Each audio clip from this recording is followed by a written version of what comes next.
Despite my borderline antisocial tendencies and the fact that I had missed a grade due to my disadvantaged neighborhood and school, I kept up in matters of intimacy. I lived in a lower middle-class area, and though I'm unsure if this was a contributing factor, there were many beautiful women my age during college. I lived at home because one of the top 5 engineering universities globally was just a 10-minute drive away. I helped women in my area with their studies by assisting with homework, taking home tests, and teaching various subjects in high school and community college. In return, I received advice on intimate matters. This exchange resulted in a high level of satisfaction for both me and the women I mentored, aged 18 to 21. I received many recommendations as I was known as a patient, reserved, and intelligent person. I was able to find common ground with my friends on an intellectual level, which made it easier for them to understand the subjects I helped them with.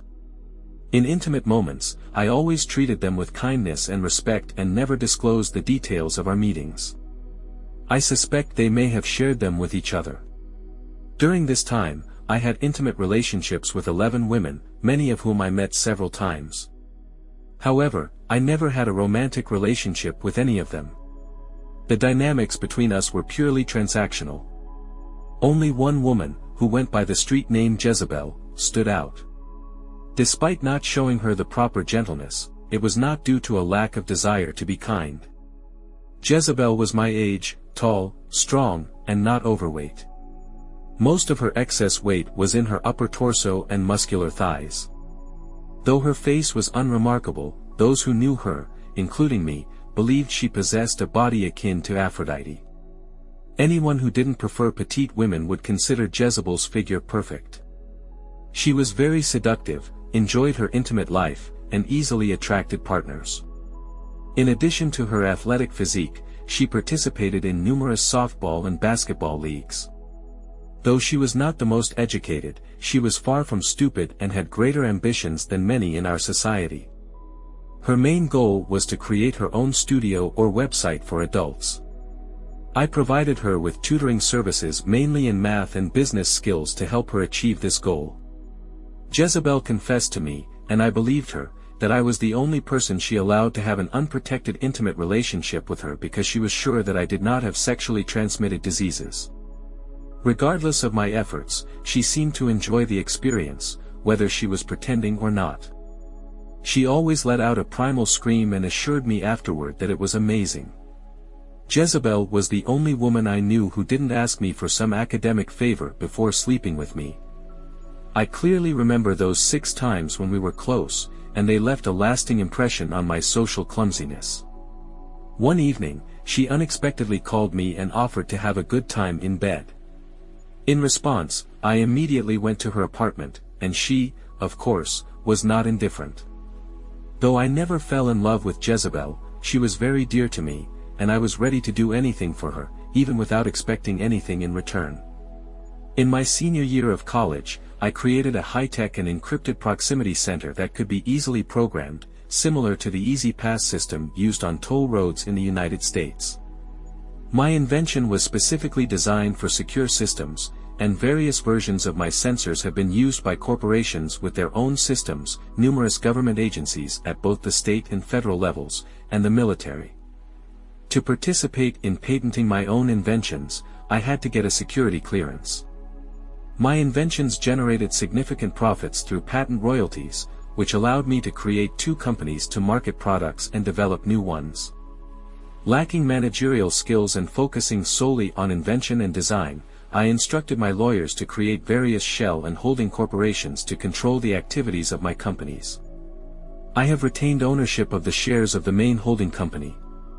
To get to the truth, you need a high level of sophistication and a significant amount of time.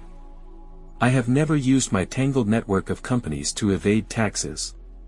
However, some of them were strategically located offshore to protect my assets. Only the CEOs and finance directors of my 2 operating companies knew that I had supreme power. To everyone else, I presented myself as just the head of the new product development department at one of the operating companies. By the age of 24, I had laid all the necessary foundations and was ready for a relationship with a woman. However, my path was not easy due to borderline social anxiety and the fact that I no longer used my intelligence to attract partners. Despite these obstacles, I stubbornly tried to make acquaintances by visiting various online platforms and social gatherings. Finally, at the age of 26, I met a special girl, Allison. She was undoubtedly the most attractive woman who ever reciprocated my romantic feelings. Not only did she have a beautiful face, but she also had an amazing figure. Looking back at our rather ordinary courtship, I realized it was more superficial than I initially thought. I was so fascinated by her appearance, especially her impressive qualities, that I did not notice some of the qualities usually appreciated in a partner. Throughout our relationship, one thing that caught my eye was her complete disinterest in my work. She never showed curiosity or asked about it. Allison seemed uninterested and pretended not to understand anything when I mentioned my job, showing a complete lack of curiosity. Surprisingly, her lack of interest became her advantage when it came to the prenuptial agreement. Gail, a respected lawyer who helped me create corporations, strongly recommended that I sign a prenuptial agreement. Despite my hesitation, Gail made it clear that she would no longer work with me if I did not present the prenuptial agreement to Allison before the wedding. Gail drew up a simple prenuptial agreement that excluded from common ownership any shares, interests, or royalties related to companies or patents owned by either party in the amount of more than 10% on the date of marriage or acquired during the marriage. Allison asked her father to review the document, after which she signed it without hesitation. The intimate relationship between Allison and me has always been satisfying. After 2.5 years of marriage, we were expecting our first child. During a spontaneous visit to my parents, I unexpectedly met Jezebel on the street. We decided to meet for a cup of coffee, and I was pleasantly surprised to see that she, as always, looked amazing. She talked enthusiastically about her latest project, and I couldn't help but admire her confidence and style. Despite my offer to buy my parents a new house in a more elite area, they preferred to stay in their friendly village with numerous friends. Meeting Jezebel and having a cup of coffee with her made my quick visit even more memorable. I told her a familiar story about a job for hire. Jezebel was in the process of creating an adult website but ran into financial difficulties. After asking her delicately about the situation, I found out that she only needed another $25,000 to successfully launch the site. I promised to meet her again at the coffee shop in a week at the same time and mentioned that I might be able to introduce her to an investor. Jezebel was delighted at the prospect, hugged me warmly, and kissed me on the cheek as I left. I thought about this for a week. $25,000 seemed insignificant to me, and although the business she was interested in was questionable, I liked her anyway. A week later, we met again, and she looked even more stunning than before. She was dressed more provocatively, emphasizing her flawless figure, which I had the pleasure of observing back in my student years. At the same time, her face and hair looked even more radiant than before. As soon as the coffee was placed in front of us, I handed her an envelope with $25,000 in cash. Jezebel was stunned, tears streaming down her face. I'd never seen her like this, given her rugged appearance. Then she offered me ownership of the site, but I refused, insisting that the money was a gift without any conditions. She made a tempting offer, running her hand over my thigh and promising to make love to me like never before. I think that with her determination and physique, she would have fulfilled her promise. However, at that moment, I respectfully refused, expressing my love for my wife instead. When we were saying goodbye, Jezebel, with tears in her eyes, remarked, "Your wife is very lucky." But she offered her help anyway. I replied, "Just be successful." Despite feeling a little awkward during the hug, I quickly stopped feeling out of place. Jezebel was kind enough not to mention it. Allison and I had 2 more children, a daughter Whitney and then a son Jerry. Although I didn't name Whitney after Jezebel, I agreed with my wife when she suggested the name. Though my intimate relationship with Allison remained satisfactory, I gradually noticed her superficiality and materialistic tendencies. Despite this, I appreciated her for her other positive qualities and for the fact that she was the only woman I had ever loved. Most importantly, she gave me 3 wonderful children. Amber was one of them, at the center of this narrative. She was a 12-year-old girl who possessed the beauty of her mother and the best qualities of both Allison and me. She had intelligence on par with mine, achieving the same level of genius in tests but surpassing me in social skills. At the age of 10, Whitney also boasted a striking appearance, though she inherited some of my less remarkable features. Nevertheless, she was distinguished by kindness, compassion, and empathy, standing out as the most caring person I have ever met. She possessed a radiant presence capable of illuminating any room she entered. She was not only beautiful but also incredibly smart. Jerry, on the other hand, was an energetic and cheerful boy. It was obvious that he had inherited his athleticism from Allison. I tried to learn about baseball and basketball so that I could have meaningful conversations with him about his favorite sports.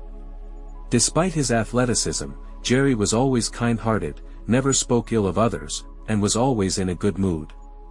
He had a strong relationship with his sisters, and they all got along harmoniously with each other. Despite having wonderful children, one might assume that I considered Allison an excellent mother. However, that wasn't the case. Our main differences arose due to our parenting styles. I couldn't pinpoint the exact reason for this. Maybe it was just jealousy, but Allison's relationship with Amber was strained. She was too strict, and her remarks were sometimes harsh. I repeatedly observed that Allison often mistreated Amber. It reached a breaking point by the time Amber turned 12. It became clear that she would only go anywhere with her mother in my presence. This became a serious problem when one summer, Allison wanted to take the children to the lake house for a week, and I had to work.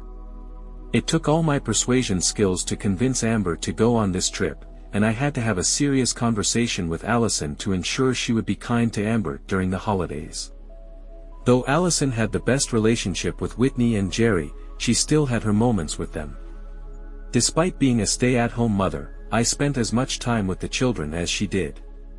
She always had some classes, so the time I spent with them was usually more meaningful.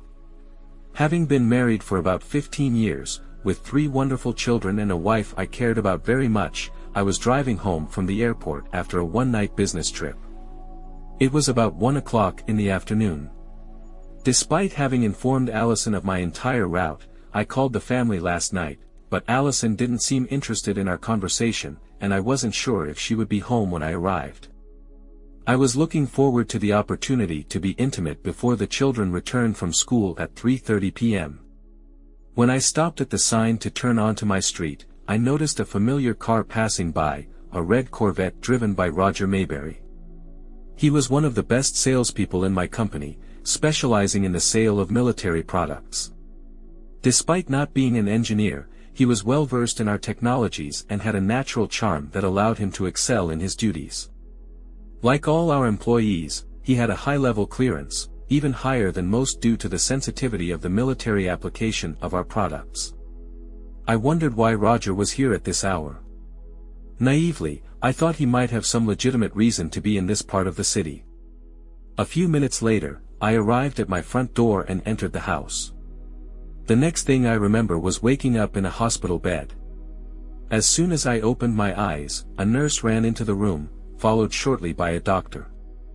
"How are you feeling, Mr. Banks?" asked the kind nurse named Nancy. "It's like my head is being squeezed," I moaned.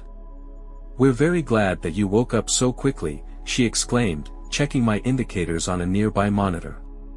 "Why am I in the hospital, and how did I get here?" I asked as the doctor entered the room. "Hello, Mr. Banks. I'm Dr. Petra, a female doctor from India," she greeted me warmly. "Let me look at your eyes before answering your questions," she said as Nurse Nancy took my wrist. Dr. Petra took a light source out of her pocket and carefully examined my eyes, gently pushing the eyelids and the skin around the eyeballs apart. After a thorough examination, Dr. Petra stood up, and Nurse Nancy released my wrist. They both smiled as Dr. Petra informed me that I had a concussion. According to my wife, I tripped in the bedroom, fell backward on the marble floor in the hallway, and hit my head. Though I could have died, my vital signs were normal, and the concussion was most likely not as serious as it seemed at first. At the memory of what caused the fall, a wave of sadness swept over me. My eyes widened, and I let out a loud groan, feeling sick. Fortunately, Nurse Nancy worked quickly and managed to place the container under my chin in time. Though it was an unconventional vomit bag, the contents of my stomach got into it.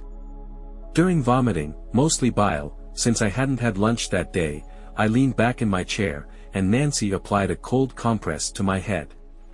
Dr. Petra then performed another examination and expressed surprise at my vomiting, suggesting that it might indicate a more serious concussion than initially thought. Maybe my immediate reaction was triggered by the memory of the emotional shock that led to my fall, I asked, perfectly understanding the likely answer. Yes, that's a plausible explanation, Dr. Petra said, stroking her chin. Have you experienced a similar crisis? Yes, I replied abruptly. I didn't handle my emotions very well when I realized that my wife had cheated on me, I added with a snort. After a short pause, I felt proud that I had not resorted to swearing in my outburst. However, there was still a hint of worry in me. My doctors looked shocked, but I couldn't resist just adding a little sarcasm when I asked about my wife. Nancy explained that she had gone to pick up our children from school. Looking at my watch, I realized it was 3:28, so she was probably picking them up at that moment. Then Dr. Petra asked about my recent diet. Have you eaten anything recently? Petra asked, looking at me with concern written all over her face. No, not since about 8 o'clock in the morning, I replied. Since your vomiting seems to be caused by emotions and not a concussion, I strongly recommend that you eat something, especially before your wife returns with the children, she said. I hesitated. Do you think I'll throw up again when I see her? Dr. Petra reassured me, no, I don't think so. Then she ordered Nurse Nancy, please ask the kitchen to bring a bowl of oatmeal immediately. I want oatmeal with cinnamon and raisin without brown sugar. I ate quickly and was already starting to feel a little better when Nancy returned to my room and announced that I had company. 3 of my beloved children rushed to me, each trying to get to me first. I laughed and warned them not to touch my head or neck, trying to hug all 3 of them with both hands. I listened to them all talking at the same time. I couldn't help but giggle, though laughing at the top of my voice would probably hurt too much. My physical and emotional state was in complete disarray, but the sight of the children lifted my spirits. I was so engrossed in our conversation that I almost didn't notice Allison standing next to me. Amber's tear-stained face brightened, and the other 2 were beaming with joy. Allison's expression as she watched our conversation was mixed, funny, and confused. I tried my best not to talk about my injury and instead turned the conversation to their recent classes. Allison tried to interrupt me with questions and comments, but I tried not to pay attention to her and avoided eye contact. After about 15 minutes of lively conversation, I noticed Nancy say something to Allison. Shortly after, Allison announced that it was time for the children to leave, as I was still in pain and needed to recover. She said goodbye to the children and promised to visit me the next day. Saying goodbye, the children smeared my hands with saliva. Amber seemed to be in a better mood than when she arrived, and Jerry seemed fine. However, when Whitney looked at me from afar, sitting on a hospital bed, there were tears in her eyes. She hurriedly turned away, trying to hide her emotions. When the children left, Allison told them to wait in the elevator lobby while she stayed for a few minutes to talk to me. Then Allison came up to me. I didn't have the opportunity to fully think through my reaction and couldn't change the scenario I imagined. So I just closed my eyes and listened. Brian, I'm sorry you had to see me like this. I never wanted you to know. I'm not the wife you deserve, she said, her voice full of remorse and sadness. I hope we can talk about it when you feel better. When she didn't get any reaction from me, she said, maybe tomorrow, you'll be in the mood for a conversation. If you want to, just call me." Her last words hinted that she had no intention of visiting me in the hospital. It became clear that I needed to contact her and talk to her, otherwise, she wouldn't come. Dr. Petra returned about 20 minutes after Allison left. After another inspection, she noticed, "You don't look too upset after talking to your wife." "I haven't talked to my wife," I replied flatly. Despite the deep sadness of my lost life, I was determined to channel these emotions into fruitful work. I assured Nancy that I wouldn't be sick anymore. She smiled at my words and asked the doctor how long I needed to stay. The doctor advised me to spend another night in the hospital with the possibility of discharge the next day if the examination was successful. However, I was instructed not to burden myself for at least a week and to refrain from returning to work for several days. The doctor's orders were not subject to discussion, she replied in as firm a voice as a woman of small stature is capable of. "I promise," I grinned. Then I reached out and took her hand. "That is, I promise if you don't tell my wife that you'll let me go on Friday morning. Of course, I can't ask you to lie to her, but if she's even interested, could you give a hint that I'll have to stay until Saturday?" "I think I can do that," Dr. Petra laughed. "Unless I have to lie outright in response to a direct question, I'll tell Sister Nancy the same thing." After finishing a hearty dinner, I contacted my parents, with whom Allison did not communicate for reasons that seemed obvious. Then I called my assistant at work and asked him to bring a notebook and a pen. I was in no condition to start planning my tasks that evening, but I tried to be ready to complete them in the morning. As I predicted, Allison arrived with the children around 3:50 p.m. on Thursday. As expected, she hadn't bothered to visit me the day before, and I wasn't going to contact her either. Though Nancy claimed that she called the medical center only once to check on me, by the time the kids arrived on Thursday, I was already feeling much better. This was due not only to my physical recovery but also to the fact that I had a very productive day. I was visited by several colleagues from my office, my lawyer Gail who helped me draw up a prenuptial agreement, and my parents, who even stopped by for lunch. Though none of this had anything to do with my research on proximity sensors, it was all about planning my future outside of work. After spending half an hour with the children, Nancy came as I had asked earlier and insisted that I needed to rest. Allison came up to me as she had the day before, but this time, I didn't close my eyes while she was talking. "Honey, you didn't get in touch today to discuss our situation," she said softly. "It seems like I'm not worth checking out if I'm not trying to contact you," I replied with a note of sarcasm, trying to downplay it but probably failing. "My love," she whispered softly. "I didn't want to bother you if you weren't in the mood to talk," I replied sarcastically. "I'll probably be busy this weekend, my love," I added. "Brian, I am so sorry. I really hope that after this, we can move on," she murmured. Then she took my hand and kissed it, but I remained emotionless. As she left, she said goodbye quietly, waving her hand slightly at me.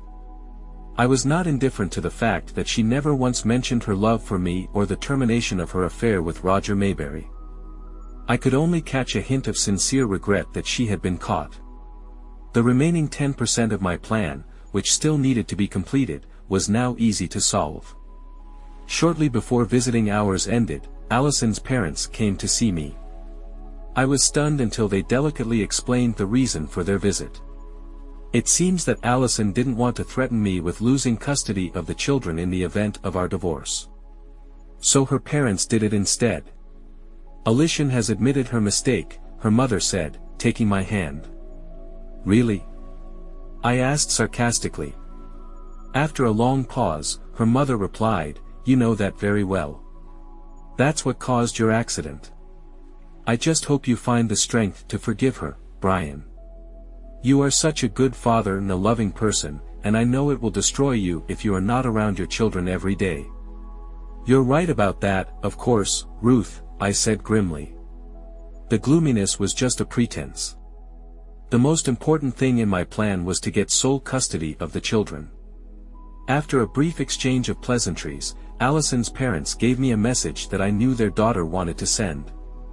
They left, and any uncertainty about my future actions disappeared. On Friday morning, Dr. Petra performed another checkup, after which she approved my release. "Remember that you shouldn't strain yourself for at least a week," she advised. "Scout's honor," I replied, trying to say the Boy Scout greeting. Not being a Boy Scout, I wasn't sure how accurate my gesture was. However, at least I made Dr. Petra laugh.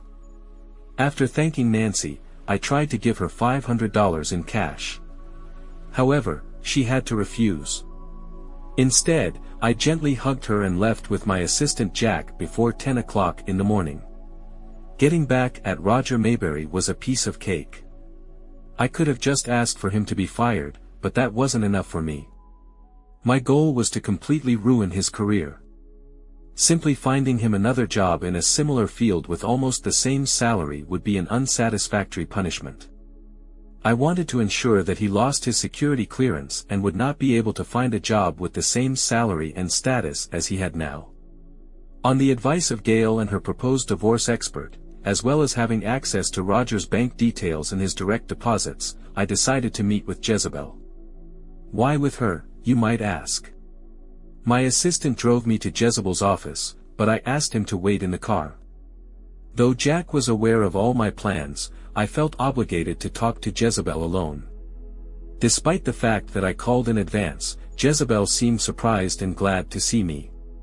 "Hi, Jezebel," I smiled as she approached me with her striking figure. "I have a concussion, so I can't hug you as tightly as I'd like. Maybe we'll just kiss each other's hands." "Oh, you scoundrel," she teased, giggling. We exchanged hand kisses, a rather unsatisfactory greeting.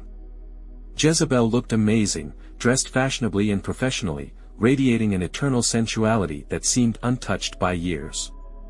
"Come into my office," she insisted, squeezing my hand tightly. After expressing my delight at being reunited with Jezebel, I quickly moved on to the reason for my visit. "I need your help, Jezebel," I confessed, feeling sadness rise in me. "Anything, Brian," she replied gently, taking my hand. "I'm ready to help you in any way I can. You made my dream come true." "I totally agree," I said, "as long as there is no harm." Her words, accompanied by a warm smile, brought me more joy than I could have imagined. "You got it," I replied with a laugh. I told her all the details of the situation that made me turn to her for help, including my emotional reaction and why I needed her support. I emphasized the importance of my children by proudly showing her their photos. When I mentioned that my second child was named Whitney, she suddenly paused. "Did you name her Whitney?" she sighed in disbelief. I understood her thoughts perfectly, and despite the current situation, I saw nothing wrong with embellishing the truth a little. "Yes, she was named after my beloved before the wedding," I said with a grin. This caused a rush of emotions in her, and tears welled up in her eyes. "You scoundrel. I've cried for you only twice in the last decade," I giggled, gently taking her hand. "Tears of happiness are a wonderful thing. How can I help you shed them now?" Wiping away her tears, she made a request that took me by surprise. "I would like to ask you to use your website to post explicit materials involving my wife and send payment for them to her bank account." When the initial shock passed, we discussed the situation in detail. She had some great suggestions and one particularly brilliant idea. "You have to make sure that this is never traced back to you and that no one finds out about our previous relationship," she advised. "A relationship? Is that what you call it?" I joked. "Oh, hush," she laughed. "Now it's my turn to teach you a lesson. I know someone who can help with this on a paid site, even more popular than mine. No question, just transfer the funds to him, which he'll then transfer to your wife's bank account." "I will contact him immediately," she said in a short, 4-minute phone conversation with Jezebel's friend. Everything was organized. She informed me of the required format of the videos and assured me that all the money I would provide would be transferred to her friend and an equal amount to Allison's account. "Additionally, my friend will require your wife's signature on the contract, which has a release clause." Can you trick her or convincingly reproduce it? I can, I confidently stated. I'll send it to you today, she replied. Wait until tomorrow. I will create a new email account in the library specifically for this purpose and will contact you as soon as she signs. As I left Jezebel's office, I grinned, feeling inspired. Before leaving, I risked a gentle kiss on her lips. Fortunately, my wife insisted that the credit card be issued exclusively in her name shortly after our wedding. I hadn't paid much attention to them before, but now I was determined to check the bank accounts issued only in her name. I knew that I would easily find these numbers in the documents scattered around the house. Roger and Allison's bank account numbers, Allison's credit card number, my own funds for financing, and Jezebel's help. I had everything I needed for revenge. In addition, my loyal assistant Jack was always there to support me, and I knew that I could count on him in any situation. It is impossible not to note Jack's unwavering loyalty and dedication to our cause. He is not just my secretary but my reliable assistant. Among all my employees, he is the highest paid, second only to the CEO and CFO of my companies. Having an engineering degree, he is excellent at analyzing data and implementing technical improvements in my ambitious projects. Despite his impressive qualifications, he is always ready to do more to support me. This was noticeable when he picked me up from the hospital and waited for me at Jezebel's. He was an outstanding first division football player in college, and in his senior year, he played as a middle linebacker. He is 6 feet 2 inches tall and a real asset to my team, weighing almost 245 pounds of muscle. Finding jackets that fit him and won't tear up the arms is not an easy task. Despite the potential risk of revenge, I planned everything carefully and did not lose hope. After Jack dropped me off at the house, I didn't check to see if Allison was there. Instead, I had a bite to eat before calling her cell phone. "Hello, dear. I see you called me," she purred, noticing my number on the caller ID.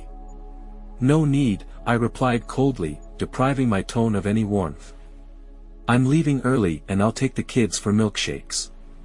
We'll be home around 5:30 p.m. Oh, I have to cook a nice dinner for you when you get back," she purred, trying to sound cheerful. "Don't spoil the kids' dinner." "Thanks for the parenting tips," I added sarcastically. "See you at 5:30 p.m. The children were glad to see me and eagerly asked about my well-being. Their faces lit up even more when I mentioned that we would go to the nearest store for milkshakes, their favorite treat. While we were all enjoying milkshakes, I decided to sit down with them and explain that there would be some changes in the future, assuring them that it wasn't their fault. Though I tried to keep my tone calm and direct, Amber saw through my facade. "I understand what you're getting at," she hinted. "If you and Mom get divorced, I want to live with you," she said. Whitney, shocked, asked, "Are you getting a divorce?" "Let's not think about the worst for now," I calmed them both down, especially Whitney, who had a worried expression on her face. "Your mom and I are going through some difficulties right now, and I do not know how everything will turn out. But I want you to always remember that Mom and I love you more than anything in the world. You three beautiful creatures are not the cause of our problems." Amber surprised me once again. "You love us with all your heart, don't you, Dad?" "And Mom loves us," Jerry chimed in. Amber answered quickly, "Don't be too sure, kid." Wanting to defuse the tense situation, I gently put my hand on Amber's arm. "Dear, I believe that Mom deeply loves all of you. It's just that sometimes it's hard for her to express it. Let's not judge her, okay? Let's hope for the best." Whitney snorted softly, but Jerry and Amber seemed to put aside their doubts. Jerry, with all the sincerity of an 8-year-old child, asked if I would come to his Little League game at noon the next day. I couldn't help but grin. "I wouldn't miss this event for anything, son," I assured him, turning to my daughters. "Girls, what do you have planned for Saturday?" Unfortunately, I missed my usual Thursday newscast due to my hospital stay. However, by the time we got home around 5:20 p.m., all three children were in a good mood. I made sure that at least one child stayed between me and Allison during her greeting, as I was still afraid of any physical contact with her. Later in the evening, when the children went to bed, I retired to the guest room. "Don't you want to talk, Allison?" I asked, worried.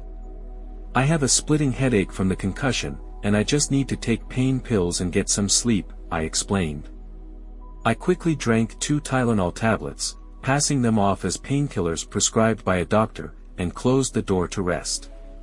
"I can talk at any time," Allison said, closing the guest room door behind her, avoiding real conversations or intimacy with Allison over the weekend. It turned out to be surprisingly easy for me. I started implementing my plan without any problems. The first tasks were simple. I used Allison's credit card to order 2 small high-tech video cameras and motion detectors for quick delivery to the house on Monday. I printed out the contract that Jezebel sent me and then quickly deleted it. I also printed out new benefit and health insurance forms from my company's database, putting the contract penultimate in the stack and noting where Allison should put her signature. Knowing that Allison would be accommodating over the weekend but not for long, I handed her the documents on Sunday, explaining that they were intended for medical insurance, disability registration, and other purposes. I have updated the life insurance forms for work, making my wife and children co-beneficiaries. I left the documents with her, knowing that she would not read them all but only skim through the first few pages. When she saw her name on the list of beneficiaries, she smiled, reassured that I was not going to leave her. She brought me the signed documents, interrupting my card game with Whitney and Jerry. "Darling," she purred, handing me the papers. I casually tossed them into my briefcase and continued playing cards. I also contacted the CEO of the company where Roger Mayberry worked and asked to check the safety of 5 people in his department due to the sensitive nature of our work. Just as some companies are required to conduct random testing for prohibited substances, employees may not realize that their employer, not the government, is the initiator of this process. On Monday morning, after the children left for school, Allison felt compelled to discuss the matter. "We can't avoid discussing what happened," she said firmly, sitting down across from me at the kitchen table. I resisted the urge to question our relationship and instead confessed, "Allison, I'm still trying to process everything. I'm still trying to process everything. I still haven't fully realized what I saw. I need to clear my mind before we can have a meaningful conversation. I will not act rashly." "All right, dear," she replied, sounding satisfied though not entirely happy. "I hope you feel better soon. I want to show you how much I care about you, my children, and I miss you." I forced a smile and answered, "I missed them too. I have a social committee meeting at the country club in half an hour, but I'll be back at 2 o'clock to pick up the kids. Can you handle it without me?" she asked. I wanted to say, "I'll find out soon," but I restrained myself. "Have a good time." "I'll be fine," I replied. She was making it too easy. About 30 minutes after she left, a courier delivered the cameras. I called Jack, and together we quickly installed cameras, switches, and motion sensors in the master bedroom to avoid leaving fingerprints or DNA. We worked with all the equipment using latex gloves. The next task was to send a signal to Allison's computer. If I was competent with computers, then Jack was an expert. All we had to do was find out her password and then connect the cameras to her computer. After installing the most effective password cracking program on my laptop, I connected my device to hers and got to work. Jack, without taking off his latex gloves, outlined the plan as we started the program. However, he was interrupted by a beep. Curious, I asked if the program had gone wrong. Jack assured me that this was not the case and, grinning, informed me that the password had already been hacked. Surprised, I asked how this was possible. Jack explained that the program first goes through 1,000 of the most common passwords and then moves on to more complex algorithms. Laughing, he said that Allison's password was Princess, the 28th most common password according to the program. I couldn't help but laugh at such predictability. She always ignored my advice about technology, so why wouldn't she listen when I suggested using random characters for a password? However, Jack kept his promise, and 10 minutes later, the camera footage was being recorded into a file on Allison's computer. After another 5 minutes, I could access this file from my office and control the cameras and motion detectors remotely. On Tuesday, feeling good, I went to work. Before leaving, I activated the cameras and motion detectors, ensuring the safety of the house. I arranged for the transfer of $10,000 from a shell corporation in the Cayman Islands to Roger Mayberry's bank account. Feeling emotionally stable and physically recovered from the concussion, I was able to focus on work. In the evening, after putting the children to bed, Allison asked me to join her in her bed, noting my improved condition. I refused, feeling almost normal for a week. I allowed myself to imagine a scenario in which Allison realized her mistake, fell back in love with me, and ended her relationship with Mayberry. However, I did not lose my vigilance, realizing that these thoughts were just fantasies.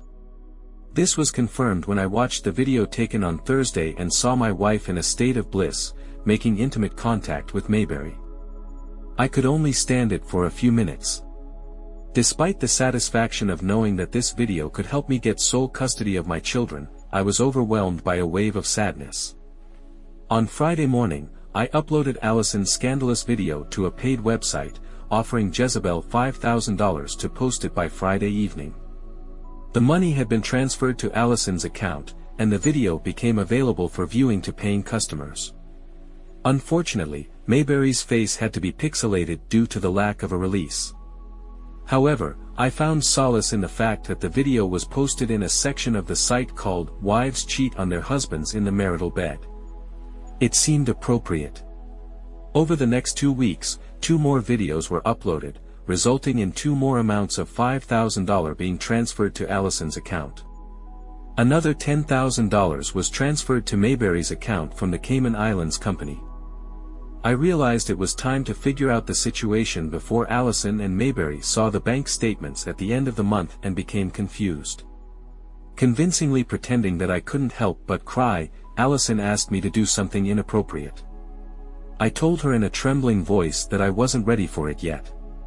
To my surprise, she was understanding, saying she would wait until I was ready. The next day, a security check was carried out on Mayberry.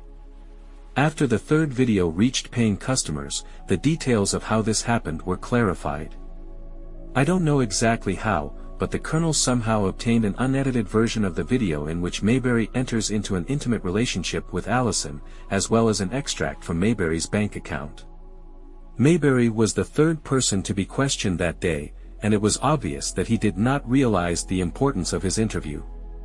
Knowing that the CEO would receive a report on the results of the lie detector, I managed to get a transcript of Mayberry's interview by the end of the day. During the interview, Mayberry was asked if he had any activities outside of work that could be used for blackmail. At first, he denied having any, but the lie detector showed the opposite. The expert then showed Mayberry the video and asked about his relationship with the woman. 2 weeks before, Mayberry's face paled as he weighed the consequences of lying and telling the truth. In the end, he decided to be honest. "Allison Banks, isn't she married to your colleague Brian Banks?" the interrogator asked him. Mayberry stammered and explained that Brian Banks worked for a related company in the same building. "It's a big building," he managed to say. "Have you ever thought that an affair with a married colleague is blackmail?" Roger was asked about payments from foreign organizations since his last confession. "Absolutely none," he said. However, when asked about contributions from corporations from the Cayman Islands, he was confused. "I don't know. It's probably a mistake," he stammered nervously. The reviewer expressed concern about the mistake made by 2 companies from the Cayman Islands whose affiliation remains unknown. "Yes, someone is trying to set me up," Mayberry complained, clearly upset. The reviewer then sarcastically asked if the video featuring Mayberry and Mrs. Banks was also fabricated. Despite trying to remain impartial, the reviewer ended the interview after a few questions. Mayberry was silent while the expert removed the electrodes from the lie detector. The expert then strictly warned him not to make any contact with anyone related to confidential information, neither with Mr. and Mrs. Banks nor with the two corporations that deposited money in his account. Mayberry was told that if he disobeyed, he would face prosecution. Despite the seriousness of the situation, after talking with Mayberry, I felt satisfied. After making sure that the children were asleep, we went to bed. As we lay side by side, I knew this would be our last intimate moment. I couldn't help but admire Allison's ability to play along with my teasers, grinning. "I will never sleep with you again, given your possible affairs, including with Mayberry," I told her. The shock on her face was priceless. She stuttered and blushed, demanding to know what I meant. The next morning, I was helping the kids get ready for school under Allison's icy gaze. As soon as they left, I made a quick phone call, and a few minutes later, the doorbell rang. "It's for you, a walking woman," I joked. Allison blushed with anger and rushed to the door. "How dare you talk to me like that, you idiot," she grumbled. "It won't be long, walking," I replied with a laugh. When Allison opened the door, the bailiff handed her the divorce papers. "Allison Banks, you have received a subpoena," he announced. Along with the divorce papers were incriminating photos of a relationship with Mayberry on a paid website, as well as a password for access. "Did you think I wouldn't know your dirty secrets, you lying woman?" I teased while Allison stood at the kitchen table in disbelief. "Have you even seen what you look like on this site? Here's a reality check for you," I shouted, pointing to a piece of paper with the address and password. I was shocked when my assistant pointed this out to me.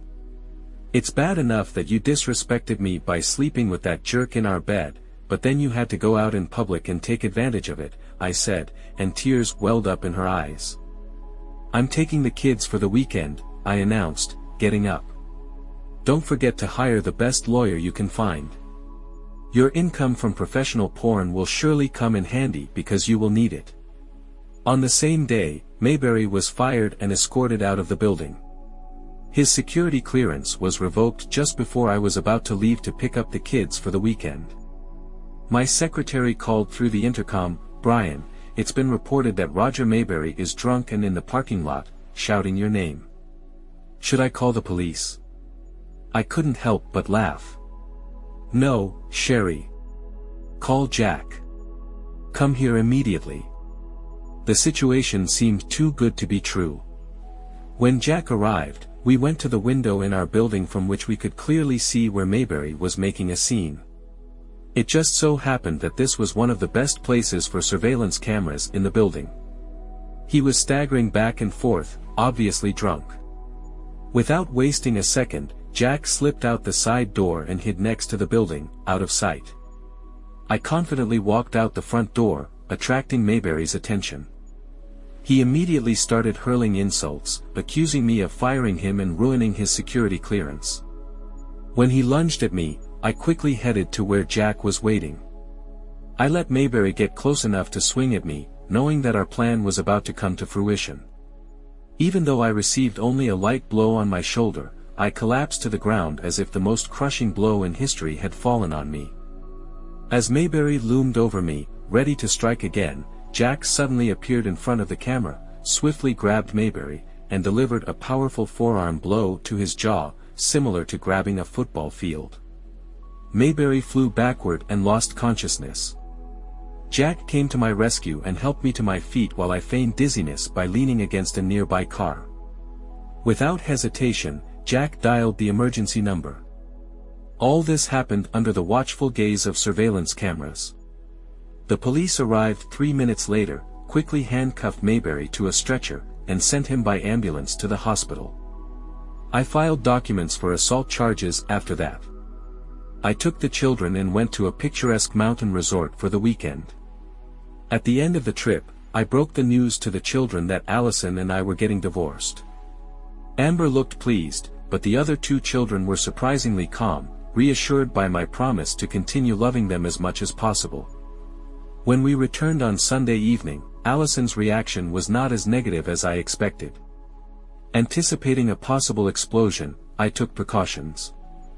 I transported valuables and most of my clothes to a secure, temperature-controlled storage facility. Despite this, I did not plan to leave the house. After the kids told her about our pleasant weekend, Allison and I started talking. Her first words were addressed to me.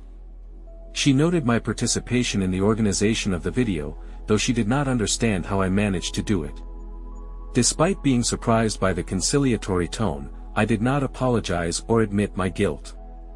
Instead, I just asked her to stop accusing me of something I clearly didn't do. I replied with a touch of indignation, fearing that she might be recording our conversation.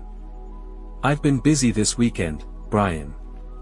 I hired a lawyer and a computer expert," she explained. "I still can't figure out how you managed to cover your tracks so well. It's not going to be easy for me to handle this. I understand your concerns, Allison. I hope we can negotiate custody," I said. "Allison, we can resolve this issue. I suggest that you give me sole custody of the children in the house so that they have stability.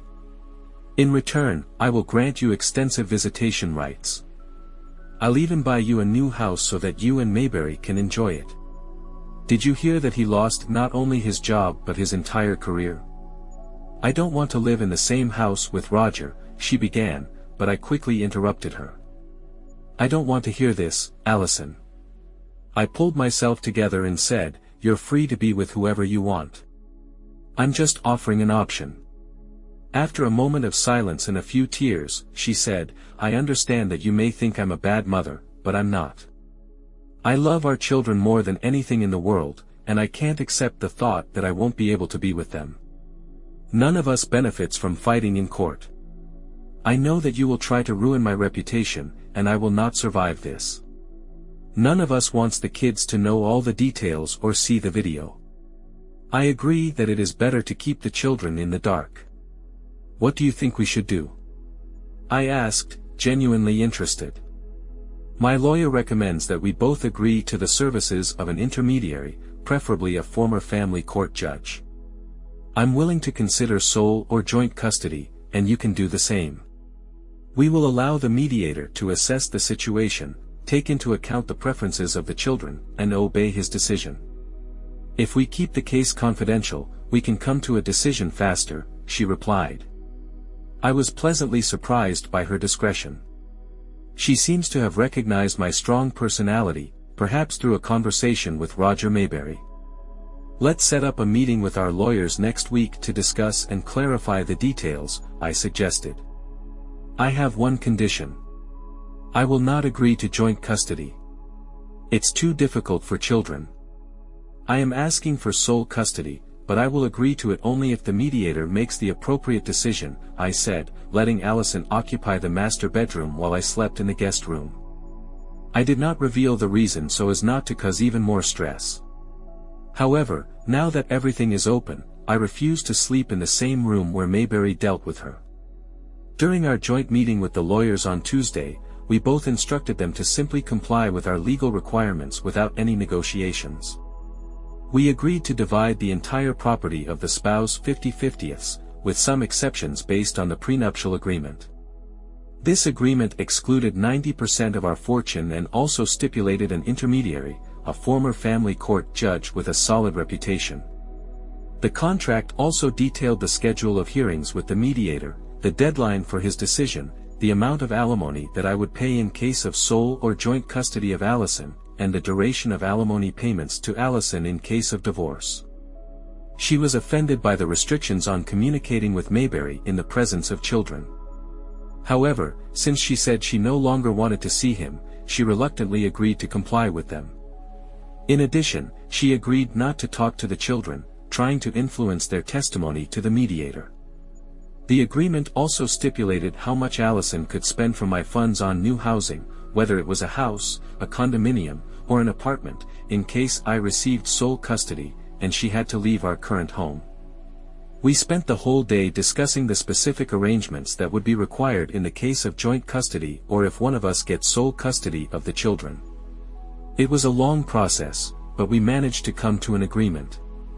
The potential mediator we contacted agreed to handle the case, and we discussed his remuneration, which would be equally divided from our joint property not covered by the prenuptial agreement. We also set a briefing date in 2 weeks and a hearing date in 4 weeks. I didn't feel obligated for Allison to officially include these details in the contract. After discussing this issue face to face, we came to an agreement that outsiders would not be allowed into our common house, and the person who would have to leave would do so within 2 weeks after the custody agreement was finalized. In addition, I promised that my lawyer would contact the paid site to remove her video and refund them the money. Fortunately, one call from Jezebel was enough to resolve this issue.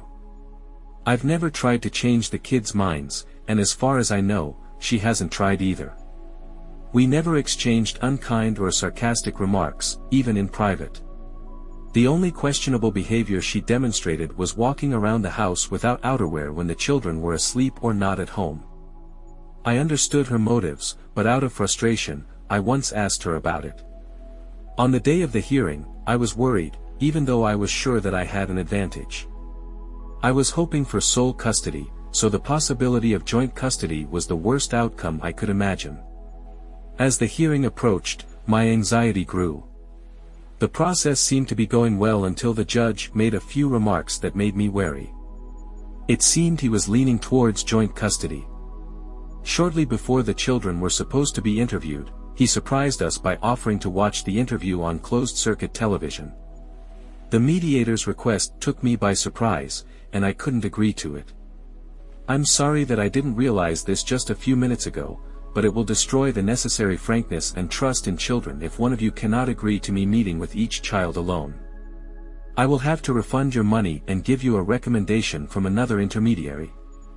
The interviews with the children were supposed to take place tomorrow anyway, on the day they don't go to school, he said. I was almost inclined to say that I did not agree and hoped that we could find another mediator less inclined to joint custody than this one. However, my lawyer urged me not to do this, citing Amber's hostility to Allison and the fact that the mediator listened to the children's preferences. Since Amber is approaching the age when she can make decisions on her own, the judge is likely to listen to her opinion more than to the opinion of any other mediator.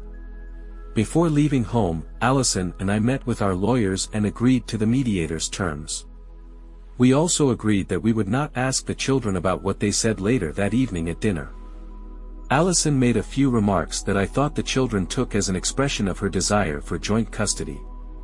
I just gave her a hard look and didn't say anything in response. Amber caught my eye and smiled slightly.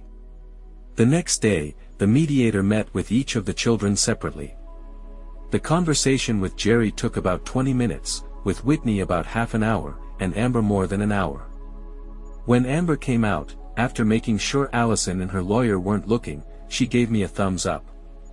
According to our agreement, Allison's parents took the children to eat after the interview, telling them to return to our house around 4 p.m. After we stopped for lunch, the mediator was ready to make a decision. We didn't expect this, according to the agreement. He had another week to resolve the issue, so there were no obligations.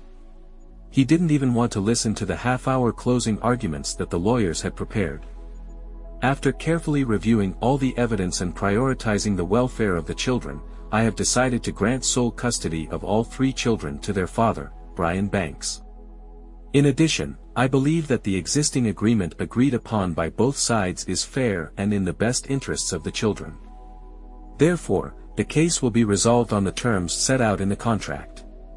On Monday, you will receive a certified copy of this decision to submit it to the family court along with the settlement agreement. Thank you for entrusting this case to me, and I wish you all the best in the future. Allison and I shed tears for different reasons.